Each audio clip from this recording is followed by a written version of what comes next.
Parle au Seigneur, parle au Seigneur. Parle au Seigneur, parle au Seigneur. Parle au Seigneur. Parle au Seigneur. Parle au Seigneur. Parle au Seigneur. Parle au Seigneur. Derrière, parle au Seigneur. Parle au Seigneur. Frère, amen, amen. Vous savez dire amen, non? Est-ce que vous savez dire amen? Amen, amen. Vous savez mon vous cachez quoi? Vous savez dire amen, non, apparemment. Je vais vous apprendre autre chose après amen. Est-ce que tu peux faire ça? Fais comme ça. La main droite comme ça. La main gauche comme ça. Commence à les joindre plusieurs fois. C'est comme ça aussi qu'on acclame. Est-ce que tu peux acclamer le Seigneur fortement là où tu te trouves? Est-ce que tu peux acclamer royalement le Seigneur? Non, tu acclames celui qui est assis sur le trône en restant assis, c'est pas ton problème. Tu acclames celui qui est assis sur le trône en restant assis, c'est pas ton problème. Est-ce que tu peux te lever et acclamer fortement le Seigneur? Acclame puissamment le Seigneur. Là où tu es, est-ce que tu peux te lever et acclamer puissamment le Seigneur? Amen, amen. Amen, amen. Amen. De partir. Deutéronome 31, verset 2. Deutéronome 31, verset 2. La Bible dit, je commence à partir du verset 1er. Deutéronome 31. Moïse adressa encore ces paroles à tout Israël. Aujourd'hui, leur dit-il, je suis âgé de 120 ans. Je ne pourrai plus sortir et entrer. Et l'Éternel m'a dit, tu ne passeras pas ce Jourdain. Est-ce qu'on est en train de lire? Est-ce qu'on peut lire ensemble? On recommence au premier verset. 1, 2, 3, go. Moïse s'adressa encore ces paroles à tout Israël. Verset 2. Aujourd'hui, leur dit-il, je suis âgé de 120 ans. Je ne pourrai plus sortir et entrer. Et l'Éternel m'a dit, tu ne passeras pas ce Jourdain. Amen, amen. Amen. Verset 3. L'Éternel, ton Dieu, marchera lui-même devant toi. Est-ce qu'il y a quelqu'un devant qui Dieu va marcher ici? Je dis à quelqu'un, Dieu marchera lui-même devant toi. Là où il n'y a pas eu un oncle qui est allé avant toi, Dieu ira devant toi. Là où il n'y a pas un cousin qui est allé avant toi, Dieu ira devant toi. Ton amen est tombé malade. Est-ce que les gens peuvent dire amen? Là où tu n'as pas un parent qui est parti avant toi, Dieu ira lui-même avant toi. Et vous savez c'est quoi l'ironie? C'est que quand on vient ensemble au culte, on pense qu'on est venu ensemble. Non. Chacun devant Dieu lui-même. Et on répartira chacun avec lui-même. Et Moïse continue en disant ceci. Il détruira ces nations devant toi et tu t'en rendras maître. Josué marchera aussi devant toi comme l'Éternel l'a dit. Amen, amen. Amen, amen. Josué 1, livre de Josué au chapitre 1er. Je commence à partir du premier verset. La Bible dit, après la mort de Moïse, serviteur de l'Éternel, l'Éternel dit à Josué, fils de Nun, serviteur de Moïse, Moïse, mon serviteur, est mort. Je répète, Moïse, mon serviteur, est mort. Maintenant, lève-toi, passe ce Jourdain, toi et tout ce peuple, pour entrer dans le pays que je donne aux enfants d'Israël. Amen, amen. Amen, amen. Amen. Je vais vous prendre 20 minutes de votre temps pour vous dire ceci. En fait, les deux textes dont je vous ai parlé, c'est une histoire de passation de pouvoir. C'est l'histoire de Moïse qui a fait de grandes choses avec Dieu, mais qui arrive au soir de son ministère, qui arrive même au soir de sa vie. Et dans Josué de l'autre côté, qui a toujours servi avec Moïse, qui est beaucoup plus jeune que Moïse, qui a toujours servi Dieu auprès de Moïse. Et Dieu est en train de dire à l'un que son ministère est en train d'être arrêté et à l'autre que son ministère est en train de commencer. Aujourd'hui, Dieu va commencer quelque chose avec quelqu'un aujourd'hui. Amen, amen. Amen. Même toi qui n'as pas envie, tu trouves que tu t'ennuies maintenant, Dieu va commencer quelque chose avec toi, by fire, by force. Amen, amen. Et Dieu visite les gens comme par hasard le jour où ils n'ont pas envie. On est ensemble? Donc je vais continuer. Je disais ceci. Il y en a un à qui Dieu est en train de dire, Tu es en train de partir, c'est fini. Bah, j'ai pas beaucoup à vous dire. En fait, quand nous voyons cette histoire-là, surtout Josué 1, nous aimons la partie où la Bible dit « Fortifie-toi et prends courage. Je serai avec toi. Dieu lui-même marchera devant vous. » C'est une très belle partie, très glamour qui commence, où Dieu commence avec quelqu'un, où Dieu va faire des grandes choses avec quelqu'un. On est ensemble? Et nous voulons tous que Dieu commence avec nous, que Dieu fasse de grandes choses avec nous, que Dieu fasse de grandes choses pour nous. C'est ce que nous voulons nous tous ici. D'autres sont même ici. Ils sont là parce qu'ils ont été invités, mais en réalité, ils se plaignent. Seigneur, tu n'as pas encore commencé avec moi. Tu fais toujours pour d'autres personnes. Est-ce que tu existes vraiment? Est-ce que tu fais vraiment des choses? J'ai l'impression qu'il y a des gens qui ont des questions ici. Si je leur donne l'opportunité de me poser des questions, ça sera toujours berger. Moi, j'avais prié, mais Dieu n'a pas fait. Pourquoi Dieu? Est-ce que vraiment c'est que la Bible dit? Est-ce que c'est vrai? Tout le monde a ça. Parce que tout le monde veut que Dieu commence avec lui. Dis avec moi, Dieu veut commencer quelque chose avec quelqu'un. Dieu veut commencer avec nous. On est ensemble? On est ensemble. Mais ce que nous ne regardons pas, c'est que Dieu est en train de commencer avec une personne. Mais une personne est aussi en train de finir sa course. On est ensemble? Une personne est en train de commencer, pleine de peur, pleine de crainte, pleine d'appréhension de l'avenir. Mais une autre personne est en train de finir. Écoutez-moi, la personne qui est en train de finir, c'est une prophétie pour la personne qui est en train de commencer. Il est en train de dire, moi aussi j'étais comme toi. J'avais aussi peur d'aller devant Pharaon. J'avais aussi peur de conduire le peuple. J'étais aussi comme toi. Mais si moi j'ai fini, ça veut dire que Dieu peut aussi prendre toi et finir aussi avec toi. On est ensemble? La personne qui finit est en train de dire, le Dieu que nous servons n'est pas le Dieu des œuvres inachevées. S'il a commencé avec moi et qu'il est en train de finir avec moi, ça veut dire que toi aussi il commencera et il finira avec toi. Il commencera et il finira avec toi. Moïse est la prophétie de Josué. Si Dieu, le problème avec nous, c'est que nous pensons que Dieu a commencé à agir avec nous, que Dieu a commencé à faire des promesses avec nous, que Dieu a commencé à utiliser les gens avec nous, que Dieu a commencé avec nous. Non! Nous ne sommes pas les premiers. Dieu, le Dieu de la Bible, a agi avec les gens hier. Si ton présent te décourage de croire, regarde même le passé d'une autre personne pour que ça t'enseigne sur ton présent, que ça te donne un futur. Josué, hier, Moïse était à ta place. Il était aussi plein de crainte et plein d'inquiétude. Mais Dieu a été fidèle. Et Dieu s'est manifesté avec lui. Et le Dieu qui s'est manifesté avec Moïse, c'est le Dieu qui se manifestera aussi avec Josué. Le Dieu qui s'est manifesté avec Moïse, c'est le même qui se manifestera avec Josué. Vous savez ce que ça signifie surtout? Amen, amen. Moïse est aussi une prophétie pour Josué. Vous savez comment? Parce que Moïse est en train de dire à Josué, un jour j'étais comme toi, mais aujourd'hui je suis vieux. Aujourd'hui je suis en train de finir. Aujourd'hui c'est mon temps de rendre des comptes. On est ensemble? On est ensemble? Écoutez, Moïse aussi était jeune. Moïse aussi avait plein de force. Moïse aussi avait toute la rage du début, la force du début. Mais un jour, Dieu lui a dit, lui-même il s'est regardé et il a dit, je suis devenu âgé et je ne pourrai plus entrer et sortir. Écoute-moi, j'en parlerai beaucoup plus demain. Ne pense pas que tu as tout ton temps. À un moment donné, il y a des choses que tu ne pourras plus faire. On est ensemble? Ne pense pas que tu as toujours tout ton temps. Il y a des gens qui sont ici qui se disent, je me convertirai quand je serai plus vieux. Ah bon? Quand tu seras plus vieux, tu auras encore toute ta tête? Ou la vie que tu mènes aujourd'hui te fera perdre déjà la tête? Est-ce que tu ne seras pas déjà trop entré dans le péché quand tu ne sauras plus faire marche arrière? Il y a des choses que tu ne sauras plus faire plus vieux. On est ensemble? On est ensemble? On est ensemble? Certaines conséquences de péché, tu ne pourras plus les enlever quand tu seras plus vieux. Tu vas faire quoi? Tu vas tuer tous les enfants que tu as eu hors mariage?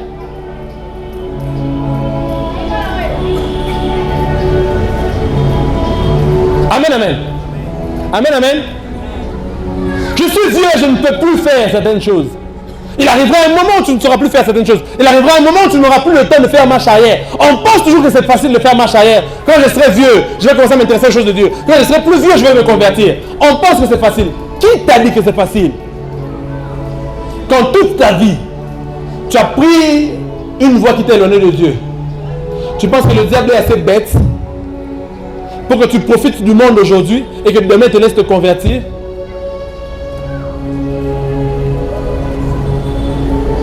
Tu penses que le diable est assez stupide? Et vous savez de quoi? Le pire c'est quoi? Josué 1. Dieu vient parler à Josué pour lui dire: Moïse mon serviteur est mort. On est ensemble?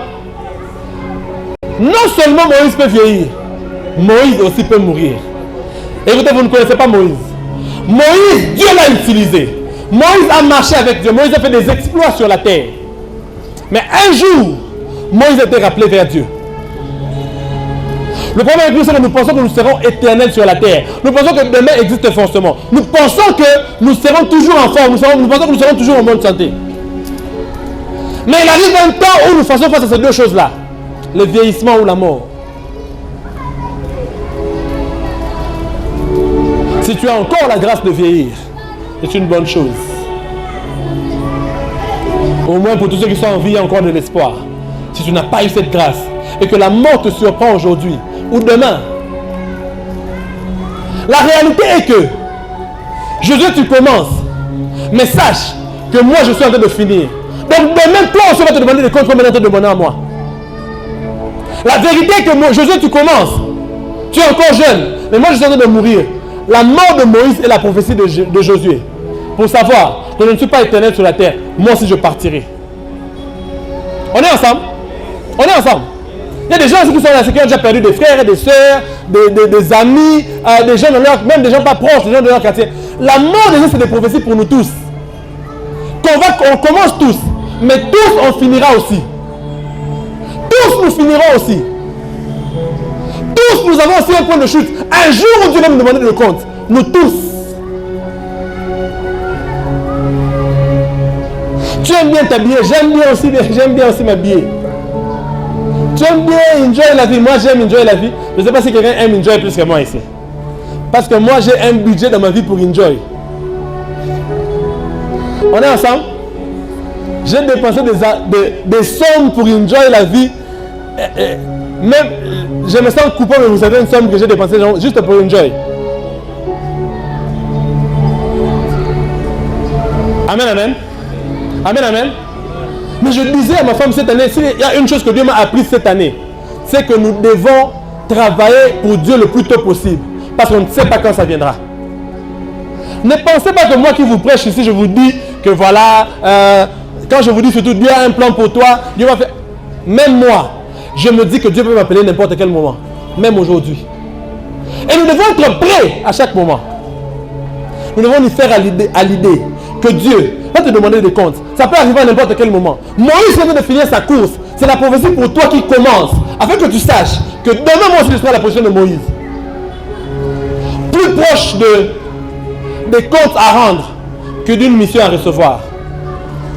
Et si tu refuses la mission aujourd'hui, ça ne veut pas dire que tu refuseras les comptes à rendre demain.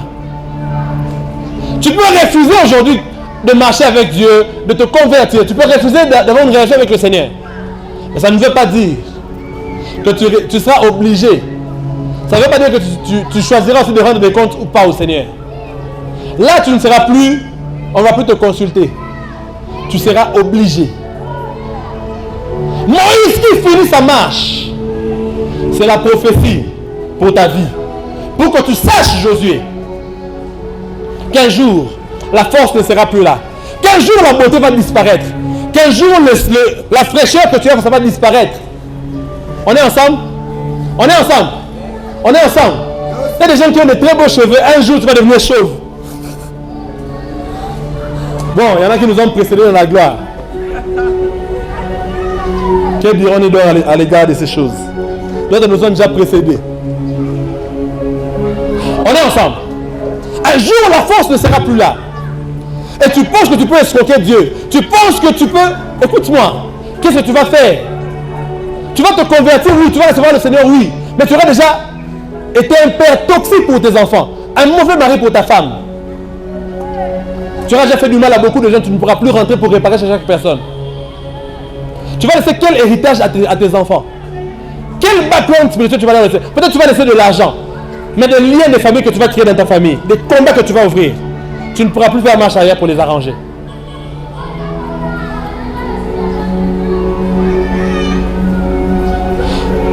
Dis avec moi, j'aurai des comptes à rendre.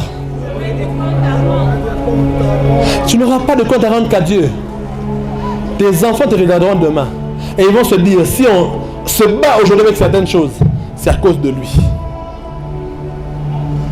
Parce qu'il n'a pas voulu craindre Dieu. Qu'aujourd'hui, tu peux avoir l'argent, mais ta famille n'a pas la paix. Si mon père pouvait, tes enfants vont commencer à dire, ah, si mon père pouvait craindre Dieu. Ah, si mon père avait reçu le Seigneur. Mais les choses par lesquelles on passe ici, mon père a l'argent, mais regarde. Vous avez déjà vu ce genre de famille, n'est-ce pas? Le papa a l'argent, mais les enfants sont tristes. Ils sont malheureux. Parce qu'il a fait trop d'erreurs dans la vie.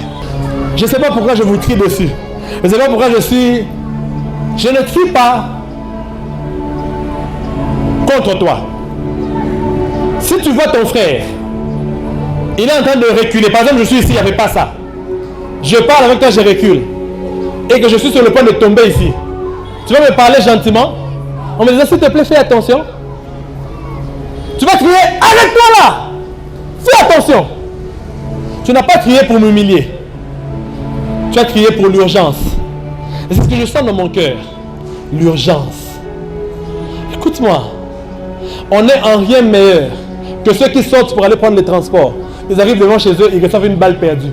En rien. Même nous qui prions, on n'est en rien meilleur. En rien.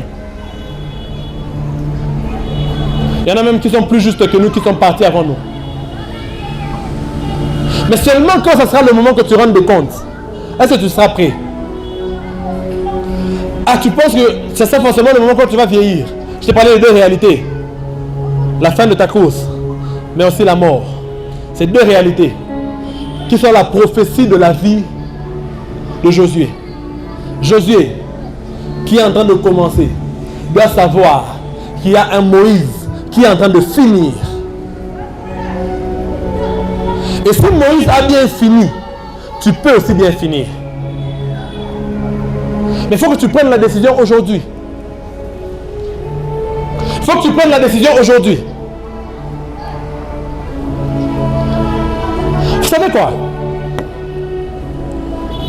Hier, ma femme m'a envoyé une vidéo que j'ai suivie et que j'ai beaucoup aimée. Il y avait deux bébés dans le ventre de leur maman, des jumeaux. Et on s'imagine que les jumeaux étaient en train de parler. Et que les jumeaux étaient en train de se dire, dans le ventre de leur mère, un jumeau a demandé à l'autre, tu penses qu'il y aura quoi après l'accouchement? Et le bébé lui a dit, l'accouchement? L'autre bébé lui a dit, l'accouchement? Toi, tu crois vraiment à l'accouchement? Depuis qu'on devait naître, on n'est toujours pas. Ça fait des mois qu'on est ici. On n'est toujours pas. Tu penses qu'il y aura vraiment un accouchement un jour? Et l'autre lui dit, oui, moi je crois qu'il y aura un accouchement. Je crois que la vie ne s'arrête pas qu'ici dans le ventre. Un jour, nous serons de l'autre côté. Et nous pourrons voir maman. Et maman, vraiment, c'est logique. Tu crois vraiment à maman? Que maman existe? Non, la vie s'arrête ici. On a tous nos mois à faire ici dans le ventre. Et ensuite, on va tous mourir. Et la vie va s'arrêter. Tu es vraiment un enfant. Tu es vraiment un fou de croire à maman. Croire que maman existe. Si maman existe, est-ce que tu peux la voir? L'autre jumeau a dit, ah, mais oui, je peux la voir. Même si je ne peux pas la voir, mais je sens qu'elle est partout autour de nous. Maman est partout autour de nous. Du temps que je n'ai pas encore vu maman, je ne pourrais pas croire. Et c'était l'exemple, c'était une image de ce que nous vivons sur terre. Nous sommes sur terre ici. Quand on parle de l'enlèvement, le bébé dans le ventre ne sait même pas que les 9 mois qu'il a passé dans le ventre, ce n'est même pas la majeure partie de sa vie. On est ensemble? Il a encore une longue vie qui lui reste. Mais l'autre pensait que les 9 mois là, c'est tout ce qu'ils ont. Alors ils ne pouvaient même pas croire que l'accouchement existera. Comme certains d'entre nous ne croient même plus que l'enlèvement existera. Parce que depuis que Jésus avait dit, depuis que les bébés étaient dans le ventre, ils ne croient même plus à l'accouchement. Depuis qu'ils sont dans le ventre, tellement ils ont vécu dans le ventre, ils ne croient plus que maman existe. Mais un jour, l'accouchement arrivera. Et maman dont ils ont entendu parler. Et ils se rendront compte que la façon dont ils se nourrissaient dans le ventre, ce n'est pas par leurs propres efforts. C'était par un cordon ombilical. Ils vivaient parce que ils recevaient la vie d'une autre personne, plus grande, qui était dehors, mais dont ils étaient tous en lui, en cette personne-là, sans jamais l'avoir vue. Il y a des gens qui sont ici. Nous vivons comme si demain nous ne serons pas appelés en jugement. Nous vivons parce que seulement on nous a appris qu'il faut aller à l'église. On nous a toujours dit que c'est bien, il faut prier, il faut aller à l'église, il faut ceci. Alors nous le faisons. Mais si tu n'as pas une relation personnelle avec le Seigneur, aller à l'église, ça ne te sauvera pas. Prier, ça ne te sauvera pas. Si tu n'as pas une relation personnelle avec le Seigneur. Si tu n'as pas décidé un jour de commencer une marche avec le Seigneur. Il n'y a pas de marche avec Dieu qui soit un héritage des parents. On est ensemble? On est ensemble? La Bible dit, chacun rendra des comptes à Dieu pour lui-même. Chacun rendra des comptes à Dieu pour lui-même. Il n'y a pas de moi je priais à tel endroit. Moi j'allais à l'église à tel endroit. Oh, vous exagérez. On exagère, oui. Mais demain, le jour du jugement, Dieu te montrera ma vidéo avec mon jean là déchiré comme ça. Et tu vas te dire, à cet aventurier là, il va nous prêcher quoi? Et Dieu va te dire, il t'avait dit qu'un jour tu rendras des comptes.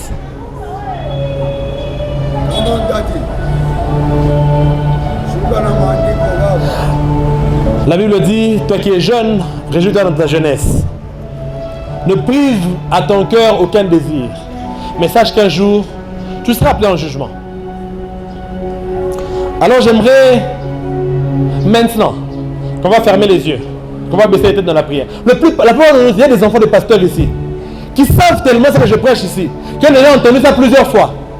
Alors, ils pensent qu'ils sont immunisés de cela. Non, il faut que tu abandonnes le monde et que tu viennes vers le Seigneur. La Bible dit, n'aimez pas le monde ni les choses qui sont dans le monde. On est ensemble? On est ensemble?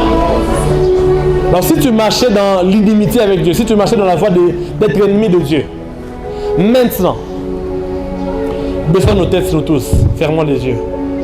Tu veux te réconcilier avec le Seigneur. Pour de vrai, tu as entendu sa voix. Il y a des gens qui sont ici, ils sont en train de faire semblant. Tu es même peut-être en train de bouder, de montrer à tes amis que tu fais l'homme, mais tu as senti la parole de Dieu te percer dans ton cœur. Lève la main là où tu es. Aujourd'hui, Dieu est venu pour toi. Lève la main. Tu veux te réconcilier avec le Seigneur. Pas comme d'habitude. Tu veux commencer une marche réelle avec le Seigneur. Tu veux dire, berger, prie avec moi aujourd'hui. Aujourd'hui, je décide d'abandonner le monde et la vie du monde. Ayons tous les yeux fermés et nos têtes baissées.